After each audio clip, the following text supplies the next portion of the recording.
Namaste and greetings. I, Nikita Bhardwaj, researcher at IMPRI, Impact and Policy Research Institute, Prabhav एवं नीति अनुसंधान संस्थान नई Delhi extend my warmest welcome to you all to IMPRI #Web Policy Learning. Today we are gathered here for the last day of Law and Public Policy Youth Fellowship, an online national summer school program, a 2-month online immersive legal awareness and action research certificate training course and internship program. This program is organized by IMPRI, Impact and Policy Research Institute, New Delhi. The chair for the program is Professor Vibhuti Patel, visiting distinguished professor at IMPRI, and the fellowship lead advisor and expert legal hands-on sessions is Advocate Dr. Shalu Nigam, visiting senior fellow IMPRI. The distinguished experts includes Shri Sandeep Chachra, Professor Vibhuti Patel, Advocate Dr. Vaida Nayanar, Advocate Dr. Shalu Nigam, Professor Mukul Ashar, Professor Uday Shankar, Shri Udit Mishra, Dr. Nivedita P. Haran, Shri Bhartendra Singh Baswan, Dr. Purnima Chauhan, Advocate Dr. Albertina Almeida, Dr. Gladstone Xavier, Professor Aruna Roy, Advocate Audrey de Mello, Dr. Kaustav K. Bandyopadhyay, Advocate Mrinalini Deshmukh, Professor Sharmila Ghoge, Advocate Flavia Agnes, Dr. Rashmi Singh, Mr. Devaditya Sinha, Professor Swaran Singh, Advocate Lara Jasani, Professor Anil K. Gupta, Justice Ajit K. Singh, Mr. Himanshu Shekhar, Dr. Amar Jasani, Dr. Soumyadeep Chattopadhyay, Mr. Bilal Khan, Shri Rajiv Ranjan Singh, Shri Tikender Singh Kanwar, Shri Shailesh Gandhi, Dr. Simi Mehta, Advocate Abdul Hafiz Gandhi, Professor Amita Singh, Dr. Ajay Gudavarti, Shri Amit Dubey, Professor Sangamitra Acharya, Dr. Y. Suresh Reddy, Advocate Sanchita N., and Shri Surendranath Tripathi. The conveners for this course are Dr. Simi Mehta, CEO and Editorial Director at IMPRI, Advocate Dr. Shalu Nigam, Visiting Senior Fellow IMPRI, and Dr. Arjun Kumar, Director at IMPRI. I welcome you all to this enlightening deliberation and thank you for putting your time, energy, and efforts into truly understanding the vital role and complex intricacies of legal and public policy frameworks. The course will enable the participants to comprehend the nuances and technicalities of legal and public policy paradigms and therefore acquire theoretical insights along with technical skills to conduct research. We have also shared the course outline and reading resources document in your email for your kind perusal. We will be providing videos of each session for flexible learning at your pace and place. Before we start today's session, I would like to announce the housekeeping rules. It is imperative that you join the meeting on time. There will be a Q&A session after each presentation. Share your questions in the Q&A box and not in the chat box. The questions must not be posted as an anonymous attendee. Ensure that your questions are precise. Refrain from making general comments in the question to save time. Our session for day 26 will include the valedictory address by Shri Surendranath Tripathi. To start the session, I would like to invite Professor Vibhuti Patel for her opening chair remarks. Thank you, Nikita. And first of all, I would like to thank Dr. Arjun Kumar, Dr. Simi Mehta, Dr. Shalu Nigam, Ms. Sweta Shankar, Ms. Vidita, Mr. Satyam Tripathi, Nikita Bharadwaj, Samriddhi Sharma, Harsha Patra for their really hard work. And we have been together for past 2.5 months, mainly because of the work which they have been doing day and night. Welcome Shri Surendranath Tripathi and the esteemed participants. Now in this 9th week and concluding session and 27th day of this online National Summer School program on legal awareness and public policies, it was marked by 25 days of mind-boggling presentations by 40 experts. The resource persons for wide range of experiences they, as policymakers, academicians, administrators, political scientists, social activists, social scientists, lawyers, economists, all of them spoke with an interdisciplinary perspective. They spoke eloquently on law and public policy. Both the theoretical issues, analytical vision, and their practical experiences were captured in these 27 days. And what we write from the start of the inaugural special remarks by Mr. Sandeep Chachra, which set the tone and provided the metrics of the discourses that happened in the subsequent days about the law and public policy, started with the political ideologies that determine the issues of public policy, the scenario after the First and Second World War, and the global discourses on public policy, and how the state can play important role in enhancing welfare and quality of life of the people in the context of market generated inequalities in all the nation states. By discussing the international human rights instruments, we also saw that people's UD rights, starting from Universal Declaration of Human Rights to the economic, social, political, and cultural rights, were examined in great detail in several sessions. There was one dedicated session on that, but most of the sessions on most of the issues were also focused on global, regional, national, and local level initiatives. The economic analysis of the post-independence period, post-World War period of the global economy and India's economic status in the colonial times and in the post-colonial period, and how the public policies played in shaping the course of development of the country, that was discussed. The role of Indian judiciary, right from the beginning of the first 5-year plan, and what we saw that the Constitution of India becomes the touchstone so far as the legal reforms and the judicial activism and the judicial reforms that our country has witnessed. Public policies, media also played a very important role in shaping public policy, bringing certain issues which were neglected or certain gray areas into the public domain and the central discourses. The bureaucracy's role in the governance, in the administration, in seeing to it that public policies and laws are implemented, that was also being discussed by the administrators, by the IAS officers, who are also public intellectuals and very good erudite speaker, and who have also done their work with honesty of purpose at the ground level. Who are the public policy drivers? That was also the question, that you with the citizens, then the civil society, and also the administration, politicians, political structures, systems, and mechanisms that are created for administration at a local self-government level bodies, at a subnational level, and at the national level. They also, about them, so many examples were given. When it came to specific focus on urban governance, we got to know of so many best practices with the case studies of Himachal Pradesh and Rajasthan and Maharashtra and Kerala, by the people who were directly involved, the officers and the administrators who were directly involved. Coming to the gender questions, where the legal and social practices of gender, some of the legal reforms over the last 40 years that India has had, they were discussed by the active feminists, and there were also the way civil society was impacted by these legal reforms. The children's rights were being discussed, and Goa Children's Act and also the Juvenile Justice Act were examined thoroughly. And some of the unresolved dilemmas in this at the level of definition, at the level of operational guidelines, and at the level of implementation were also discussed by the activists, legal activists and the legal teachers. We also saw that the question of social welfare, how the social welfare is extended to reduce the gap in terms of education and health and skill building and employment and skill, and also the increasing the participation in the decision making of the marginalized sections. We had several sessions on environmental law and how the dilution of environmental policy affects the people who are the forest dwellers or who are living in a environmentally sensitive and the climatically sensitive areas, and the disaster, the unpacking of the various types of disasters, whether it is a natural disaster or the health disaster, health emergencies in the context of the recent pandemic. They were also examined, and how the sustainability of the humankind is affected by these disasters, and what kind of measures can be taken by the in terms of mitigation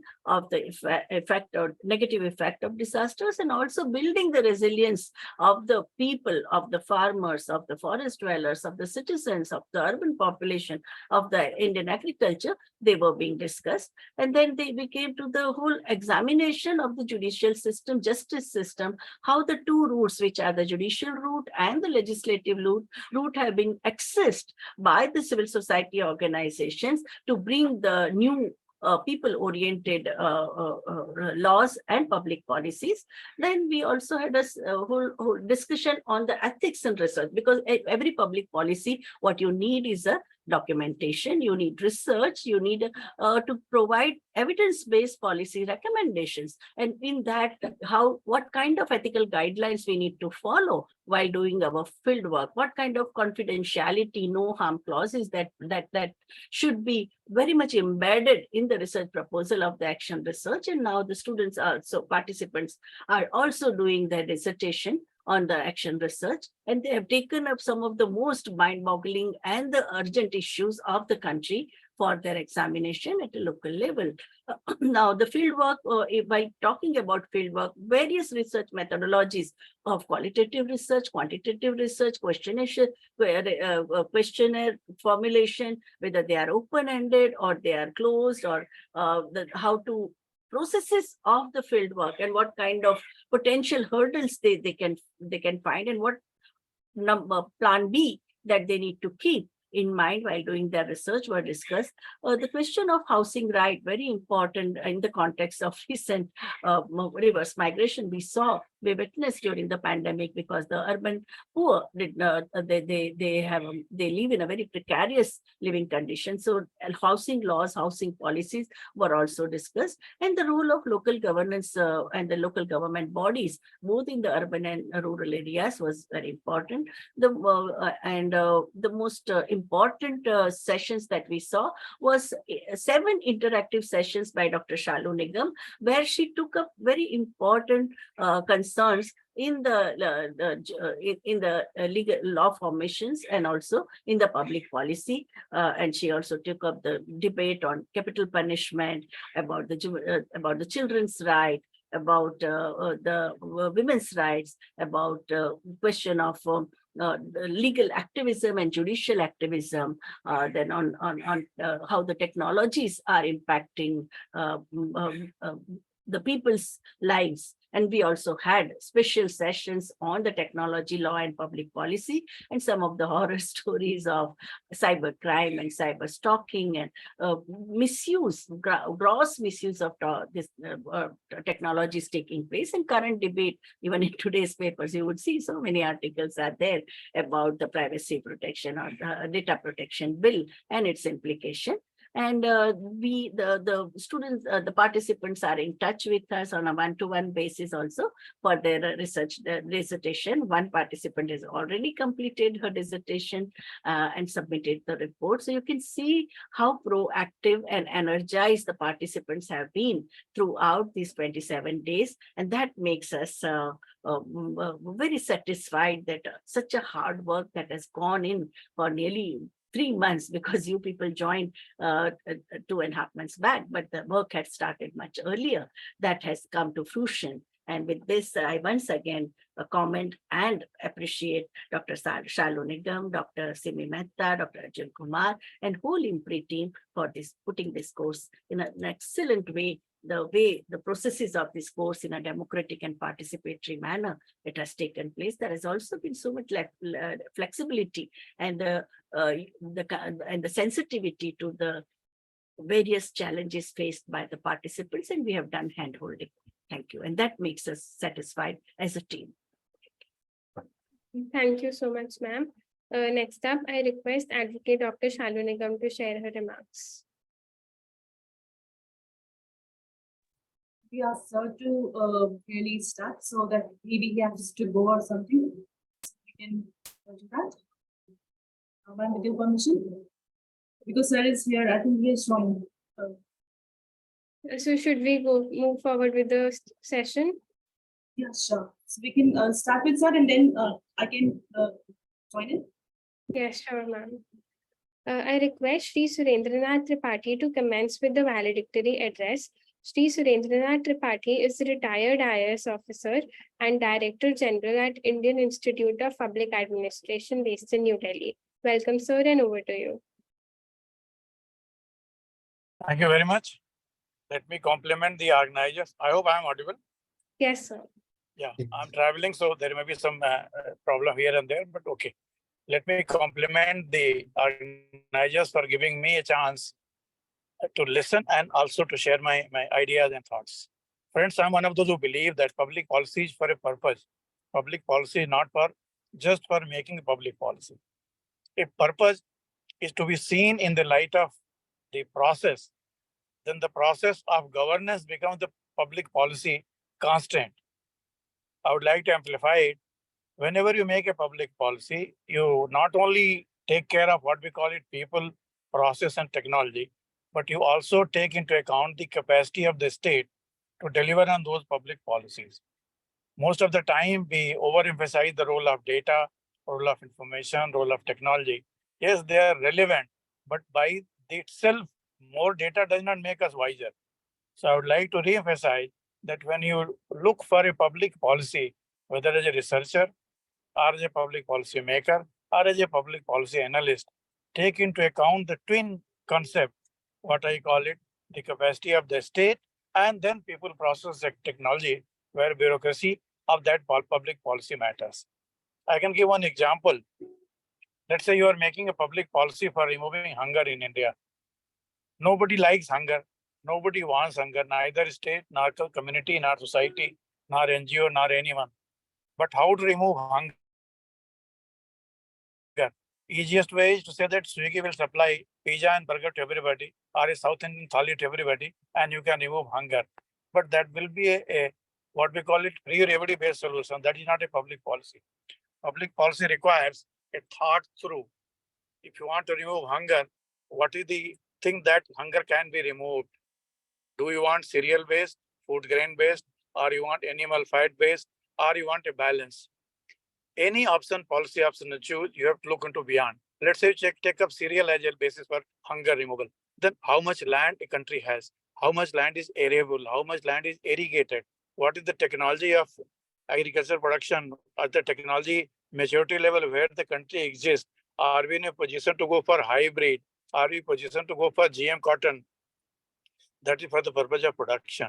What is the capacity of farmers to engage with technology, to engage with modern means of communication, to interpret weather, and then accordingly sow the crop? What is the credit mechanism? Do they have bank? Do they have access to bank? Is the bank credit is insured so that insurance companies will come to insure the natural calamities? So this is one side of hunger. Second side of hunger is the research and development on the seed technology itself, providing water through field, therefore water resources, giving electricity to the farmer, therefore power distribution, buying and procuring those rice and wheat when produced by the farmer, you need an FCI. To manage a food corporation of India, you need an act. You need an act to not only manage food production, but also to see that farmers are helped in time. Even if all these three are done, you need an enforcement mechanism because some people somewhere will certainly break the laws. So how the court need to be sensitized and court need to be factored in public policy. Consumers will be cheated. How consumer need to be taken so that the best quality is assured. Similarly, even if you have produced enough, how to distribute? You need a public distribution policy.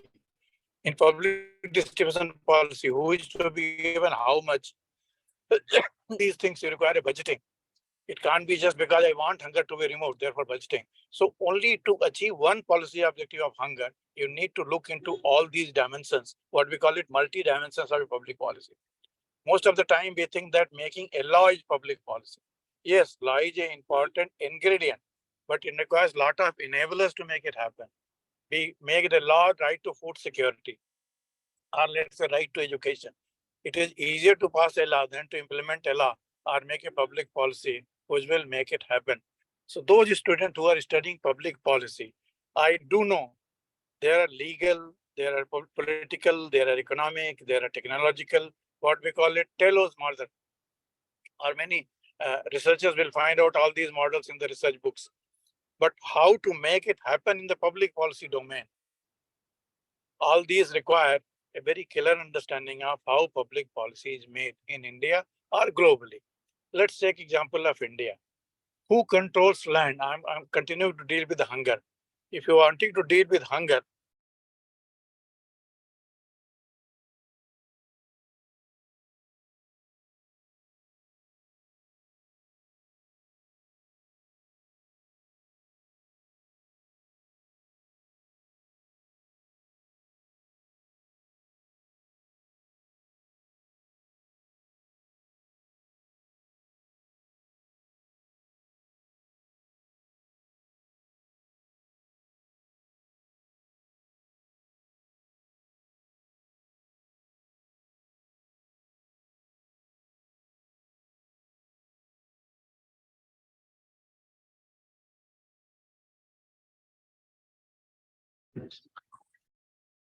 yeah, regret, I lost for a while.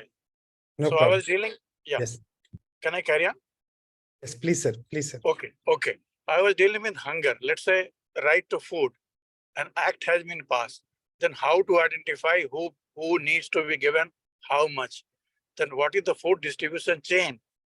Which department, which ministry, which civil supply organization will deal with that aspect?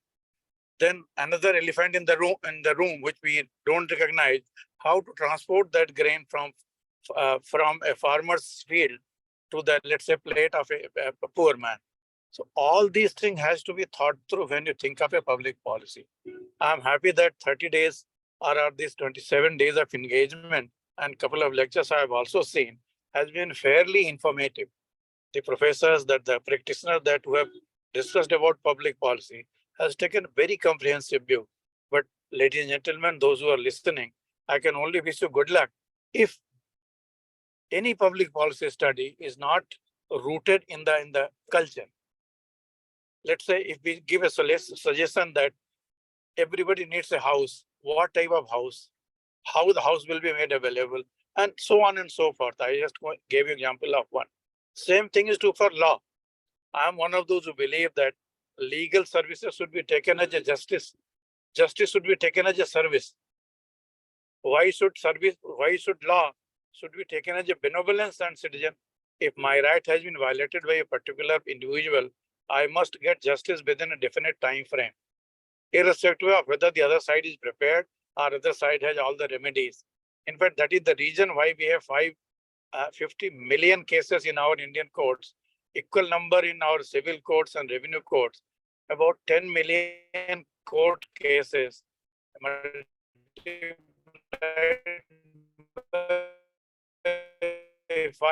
500 million people only, and then insaf nahi. So we need to have a relook at what we call it and what we call it law. Even law has to be made as a code so that machine readable, it becomes easily readable, and even people who are violating be, in fact, automatically charge sheeted.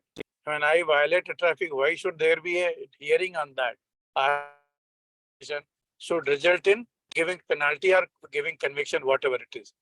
By making it arguable, by making it intelligent, and by keeping the whole of population out in the name of natural justice, we are rewarding criminals. We are allowing time to criminals. We are allowing time to criminals to invent the evidence. That is not the purpose of justice. So not as an activist, I am saying, as a senior civil servant, I do feel that law and justice and public policy, they all need to converge in promoting what we call it the very purpose of the state. Purpose of the state is not to boss over us. योगक्षेम वो हम used to be the purpose of the state. सबका कल्याण ही जनता का कल्याण और जनता का कल्याण ही राजा का भलाई राजा का कल्याण है. This has been age-old practice. When we say that we need a state which works, we need a सरकार which works for the people. चुनी उन्हें जो सरकार चला सके या ऐसी सरकार चाहिए जो minimum government, maximum government governance में विश्वास करे. तो ये सब चीजें, all these things become very relevant when you analyze public policy. Those who have studied public policy, I can wish them good luck. I compliment the IMPRI for giving me a chance. And I would suggest one more thing, that whatever videos have been collected and collated during these 27 days of session, they should be converted into bits and bytes. If need be, IIPA can join you in converting them into a digital course so that people can get access to all these videos whenever they need, because many of them have discussed very basic issues. Couple of lectures that I have heard, they are very important even for referral purpose at a later date. So in a in an education management system or LMS, they could be put in case there are your IMPRI has something, we don't mind joining it. If you do not have something, IAPA, we have created a civil service mentoring program. There, all these lectures could be converted to 5 to 10-minute lecture, and we can use it.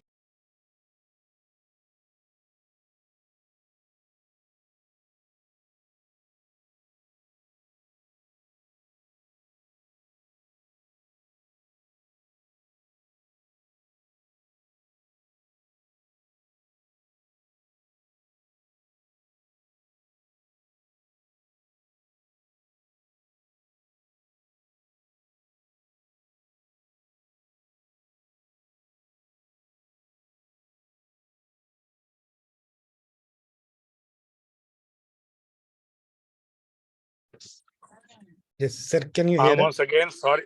I'm again sorry for disruption. This is technology led. I don't know how we are dealing with it.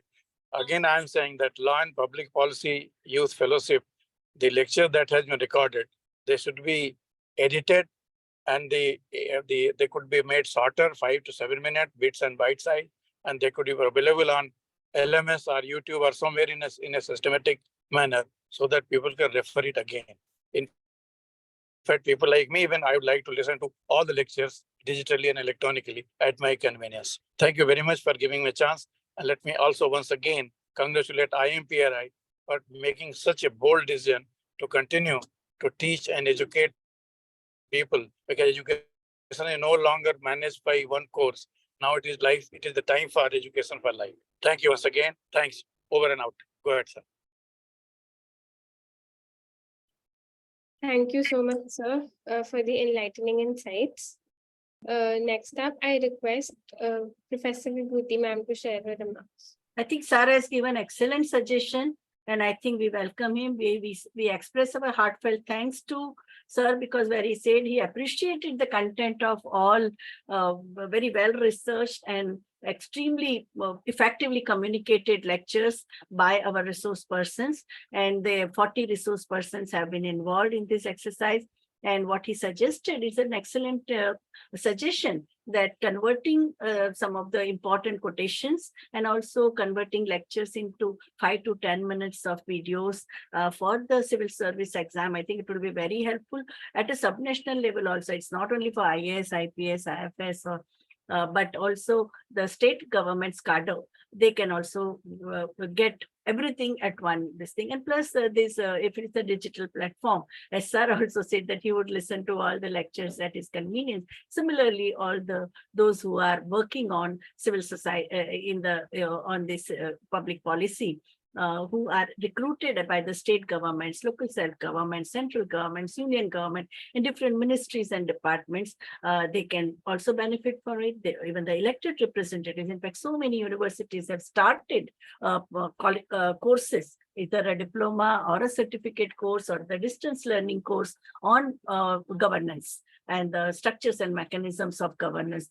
Several universities have started a master's program in public policy. And when I go to teach there, whether it's in Bombay University, Pol Science Department, or by the administrative staff colleges of the state governments, you see so many young recruits in the state government and Panchayati Raj institution enthusiastically participating in it. So it is going to create an excellent knowledge resource, and IMPRI's knowledge resources are in public domain. They are affordable, they are reachable. The language used by the resource persons is also so simple, with so many practical tips, helpful suggestions, and also case studies that can also make people creatively think to address challenges at their local level, at micro level, how to solve and come up with the solution to the problem. So I think I fully appreciate and also admire the offer offered by Mr. Singh. Yes. Thank you, ma'am. Now I request Advocate Dr. Shalu Nigam to share her remarks. Ma'am, please unmute.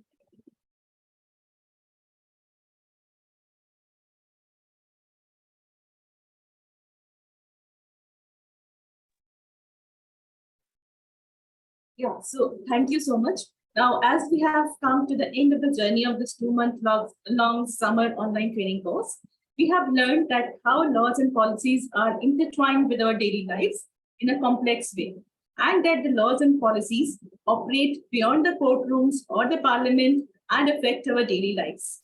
We have tried to understand that policies are not made only in the parliament or in the boardrooms, but they are also made on the street as depicted when we heard the lectures relating to making of RTI law, the Rural Employment Guarantee Act, the National Food Security Act, and other laws.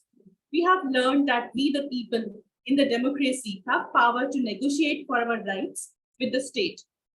We try to understand about various ways, laws and policies such as the right to education, health, privacy, right to livelihood, social security laws and policies, environment justice, and other social and economic as well as civil and political rights are being enacted after a long struggle, where we the people have made demands from the state to protect our fundamental rights. Over these 2 months, we have understood how when the state of oppression works to alienate and marginalize those who are already at the disadvantaged position, yet at the same time, the judicial activism as well as the voices from below, they have helped to expand the constitutional provision and therefore broaden the notion of political, social and economic justice. We have learned that when the laws and policies are being weaponized by the powerful, yet at the same time, these are being used by the women's movement, the human rights movement, and other people's movement to counter patriarchy, casteism, neoliberalism, majoritarianism, and class oppression. We have seen how the different stakeholders in the civil society are working to imagine alternatives that are inclusive, just, and aim to create an alternate vision where they are demanding distributive and restorative justice. Their struggles are regarding deepening the democratic values. The demand is for decentralization and sharing of power.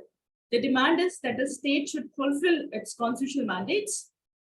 From making of laws and policies, the civil society, as we have seen, is playing a significant role in enforcing, monitoring, and amending laws and policies that promote the values of justice, fraternity, and liberty, as these are enshrined in the Constitution of India. Our distinguished speakers and panelists, they have shown us how laws and policies are being made, enforced, and challenged, and the steps we can take as citizens, students, policymakers, lawyers, judges, and policy enforcers. In the field of action research, specifically, we have tried to understand the nuances and nitty-gritties of procedural and ethical aspects of political qualitative research.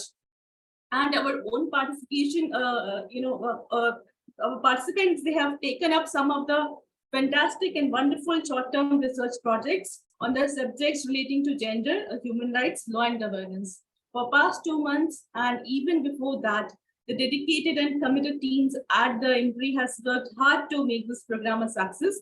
And I would like to thank the entire team, Dr. Ajit Kumar, Dr. Shri Mehta, and Professor Vibhuti Patel for providing this platform to put this idea of LPPYF into practice.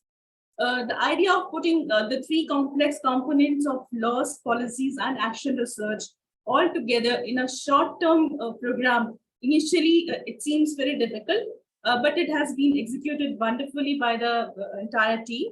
Dr. Arjun Kumar and Dr. Shri Mehta, they and the team IMPRI, they have not only put their efforts, time, and energy into organizing the minute details. वही decision है, वही order ये लोग बुलाएंगे. BDA ने अपना system बना रखा है, housing board. Ma'am, go ahead, please. Yeah. of the program and coordinating with distinguished speakers and panelists, but also worked hard to coordinate with the participants and attending to all their queries and questions. So thank you, Dr. Arjun Kumar and Dr. Simi Mehta. Your vision and efforts have truly made this program a success. And I would especially like to express my gratitude to Professor Vibhuti Patel for chairing all the sessions despite her busy schedule, giving her thought-provoking insights, enlightening and enriching the discussion with her practical first-hand experience on different issues.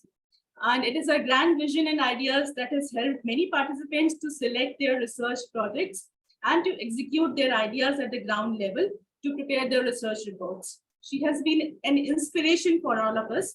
So thank you, Professor Patel, for your insight and vision. This program could not also be made possible without our distinguished panelists and speakers who took out their valuable time and made specific efforts to share their knowledge and expertise with us.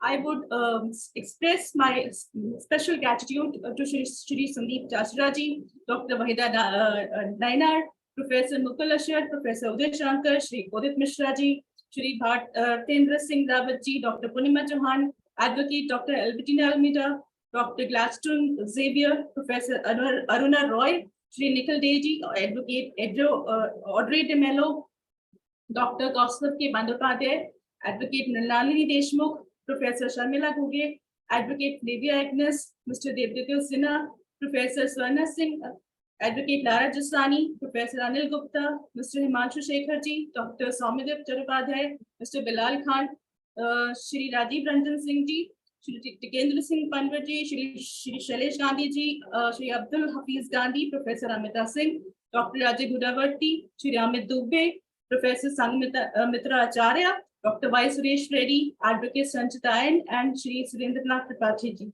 I sincerely thank each one of you for taking out your valuable time and sharing your enriching knowledge and expertise that has enabled all of us to learn from your vast experiences, and we hope to learn more from you in future too. I express my heartfelt gratitude to all the participants who have shown their enthusiasm. They have joined this program and took efforts in listening patiently, absorbing so much of information and knowledge, raising thoughtful questions, and above all, working on their individual research projects, making efforts to design their projects, reading literature, developing and testing tools, going to field, collecting data and writing reports. And all this in such a short span of time. Some of the project reports are ready, as we have already shared that it will be shared with everyone in a short time. So kudos to all of you participants. Last but very important aspect of this program is the IMPRI team, which remained clearly visible during our online sessions, but they worked very hard. And I would like to thank each one of you, Vibhuti, Satyam Tripathi, Naina Agarwal, Nikita Bhardwaj, Shweta Shankar, Vaishali, Simriddhi, Harsha, and for all your efforts, time and energy in coordinating each and every aspect of this program. So hats off to you. So thanks to all of you once again to give your time, efforts, and energy in making this program a success. So I wish a best to each and every one of you. So with this, I just end my. Thank you so much, ma'am. Next up, I request Harsha Quatra to share the research topics undertaken by our participants.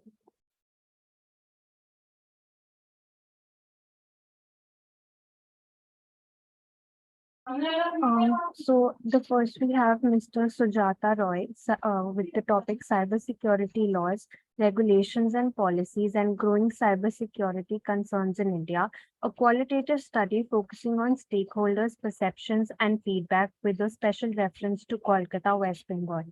Next up, we have Mr. Mayank Sharma, challenges faced by startups in Delhi NCR, a qualitative study focusing on ecosystems of small-scale enterprises. Miss Jamila Begum अर्थवाला corona virus महामारी के पहले और बाद महिलाओं की आर्थिक मानसिक स्वास्थ्य आरोग्य और शिक्षा की स्थिति, मुंबई में महामारी के बाद महिलाओं की जीवन शैली में आए बदलाव को जानना और समझना. Ms. Kumari Dikshita, Issues and Challenges of Urban Public Transportation in Ranchi City, a qualitative study focusing on an efficient bus service Network.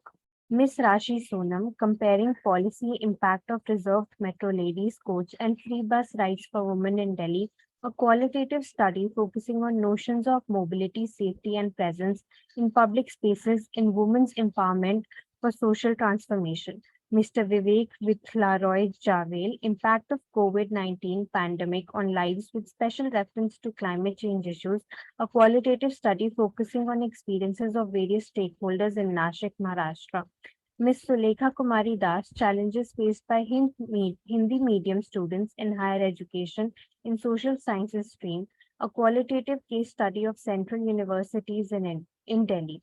Ms. Vinita Suresh, challenges faced by women bus conductors in Kerala, a qualitative case study with a special reference to KSTRC in Kozhikode. Ms. Mansi Tekam, assessing the impact of maternal health through ICDS, a qualitative case study of village Kara, Balaghat, Madhya Pradesh. Ms. Alia Akhtar, factors affecting women entrepreneurs, a qualitative study with the special focus on Muslim communities in Andhra Pradesh. Ms. Bijay Lakshmi Panda, early initiation of breastfeeding for promoting child nutrition and health, a qualitative study of Barwani district, Madhya Pradesh. Mr. Mohammed Abdullah Hamid, understanding the legal impacts of smart tourism, a qualitative case study of the tech-driven communal empowerment of Bedouin people in Sharm el-Sheikh, Egypt.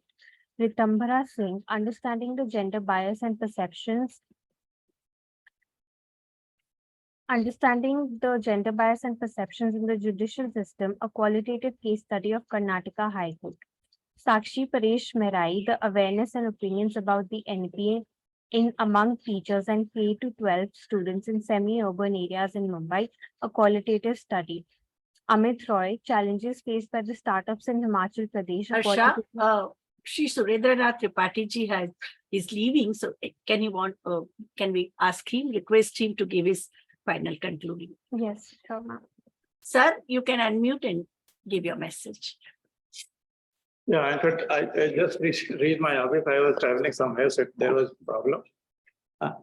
The only message that I would like to repeat, that you have done a wonderful work in analyzing the public policy from legal and many other perspectives. I will repeat it that we should convert it to bits and bytes of 3 to 5 minute schedule and collage it in such a manner that people start learning out of it and they draw information and learnable public policy objective. So that whatever we say the data-driven policy, this is such a rich data which can convert into public policy. Even if it doesn't happen immediately and instantly, it will be remaining in the digital domain and public domain so that more and more people come and understand this. Your hard work should be put to greater public use and then should be confined to public so-called paid and all those non-paid things. Because 1 hour, 2 hour lecture, people don't attend today. It had to be bits and bytes. And if somebody wants, IIP can assist you in designing the course program, putting it little animation into it, see that it is the extra is removed and only the relevant content remains, and it will be a wonderful course for anyone. Starting, you can test market it at a zero cost, and if it becomes popular, even you can make it a revenue stream today or tomorrow. So I thought I will leave it that, and let me compliment each one of you for arranging very, very intelligent people to talk to. In fact, I enjoyed much more by listening than by talking. So let me compliment you for very high quality content. Thank you, ma'am. And then I'm moving out. I have some other engagement. Thank you. Excuse me. Thank you, Dr. Shri Surendranath Tripathi ji, for such an encouraging thing. We feel so rewarded by your response, and we will definitely follow your instruction. I think so much of labor has gone into it. For past 6 months, the IMPRI team has been working hard. No, and getting all these luminaries, 40 luminaries is not an easy task. So I think it has to come to fruition, and your suggestion is the most effective. One more point I would like to add, that the way it has been taught in adult language. That it is not meant for only students, it is meant for even practitioners like those who practice law, what is right to information, right to justice, and all those things. So we create a legal literacy campaign through this method, because that is the objective. Objective is not to show that I am very wise. Objective is to see that whatever wisdom I have, it is passed on to the next one who may need it today, or he or she may need it tomorrow. That will be the purpose, I think, and I must compliment you once again. Thank you. Over and out, sir. Thank you, sir. Thank you so much, sir. So most of the content we produce, the actual audience is I think they like very immersive content. They're working professional, coming from government and everyone. So, but why not? We will follow your advice for producing the bits, and we can start with the free one to start with. It will gain popularity in terms of content and richness, of course. But we have video editor at our level. We can help you out in cutting, pasting, let's say 1 hour, 2 hour. If it works, then we can convert the entire 30, 35 hours program into bits and bytes and can arrange it in a manner which is supposed to be. Even those who have done the study also, they could be highlighted so that their hard work is also taken note of it. Of course. Thank you. Sir IIT से करेंगे, काफी लोग join कर लेंगे, काफी अच्छा. Wish you good luck. Thank you. Thank you. Sir. Have a nice day. Thank you, sir. Yes. Harsha, we can continue with that. Yes, sir. Amit Roy, challenges faced by the startups in Himachal Pradesh, a qualitative study in Solan. Parijit Trivedi, understanding the functioning and effectiveness of Lok Adalats in Kanpur, a qualitative study. Sejal Bharadwaj, monsoon season and disadvantageous communities living in the Yamuna floodplains in Delhi, a qualitative study focusing on impacts and way forward for Yamuna Pusta region. Bhagya Babu, understanding the right to privacy in digital age, a qualitative study of working professionals in South Delhi. Jyoti Kailash, challenges and opportunities for youth entrepreneurs in Delhi's startup ecosystem, a qualitative study. Animesh Chaudhary Sanyal, understanding people's perspectives and perceptions over the free bus ride scheme for women in Delhi, a qualitative study focusing on commuters. Sanket Singh Sangair, exploring the challenges faced by physically disabled professionals in accessing legal education and practice, a qualitative study of Delhi. Kritika Sharma, social inclusion of special needs children in India, a qualitative study. Chehak Yadav, participation of women in political decision making, challenges and responses, a qualitative study. Thank you so much, Harsha. Before moving on to the closing remarks for the day, I would like to make a short announcement for the action research fieldwork. Due to rains and various flu, etc., we have extended the dates for the submission of report to 25th August and the fieldwork to 15th August. The certification for the program will be shared post the submission of the report. Yeah, that's it. So I request Professor Vibhuti ma'am to give her closing remarks for the session. I feel very energized and enthused interacting with the participants of such a commitment, honesty of purpose, commitment, and readiness to meet the challenges of not only just with the mute listeners, but the kind of questions they have raised during the sessions, the topics they have chosen, socially relevant topics they have chosen. And they have shown the commitment to continue till the end. And we have also interacted a lot with them on a interpersonal way also through WhatsApp and in email. And one whole community has been created over last 2 months because of our constant exchange of ideas. We also know that what are our sensibilities, sensitivities, priorities in life. And I think this is going to be the asset and the social capital we can call for us as individuals and also for IMPRI as an institution. And I think the same legacy and taking active interest in the socio-political, geopolitical, and the larger issues of our country and of this planet is, I think, major aim of this policy, of this course. And I express my best wishes to all the participants who are working on their research dissertation. We are there, Dr. Shalu Nigam, Dr. Arjun Kumar, Dr. Simi Mehta, myself, we are there. Even the resource persons have volunteered that you can approach them for any guidance that you need for your research dissertation. And even later on, anytime like you want to get in touch with us, we'll always be ready to respond to you. And we create a community of socially conscious civilians, and the idea of responsible citizenry that this course aims at, I think we need to fulfill that goal through our collective wisdom. and collective work. Thank you. Thank you so much, ma'am. With your permission, we can go for the vote of thanks. Yeah, Dr. Shalu Nigam may also, because she's the worked for conceptualization of the course, she may also want to give concluding remarks. Yeah. Yeah, thank you all of you once again. Thank you, Professor Patel. Thank you, Dr. Rajan Kumar and Dr. Simi Mehta and the entire IMPRI team. Once again, I would like to thank you. And yeah, surely the participants, if they require any help with a research project or even otherwise, they can contact any of us. And I think we all are open to,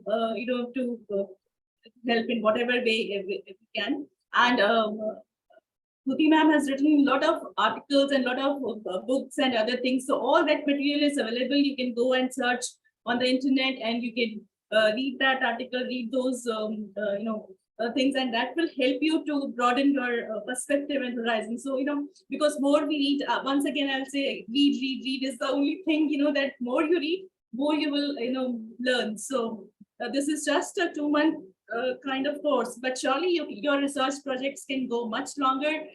You can expand those projects if you want to work on the same, or you can take up new projects again on human rights, gender governance, and all these kind of issues. And we are here to help you out. And And also all the publications of IMPRI journal, they are in public domain, freely downloadable. They are not protected by password or they are not asking for money. And Dr. Shalu Nigam's articles as well as books, because she is a practicing lawyer and she has a training in law. I have training in social science and women's studies. So I think we both complement each other in terms of sharing our knowledge resources with in a public domain, and you all can benefit from them and easily you can access them. Thank you, ma'am. Should we go for the vote of thanks now? Yeah.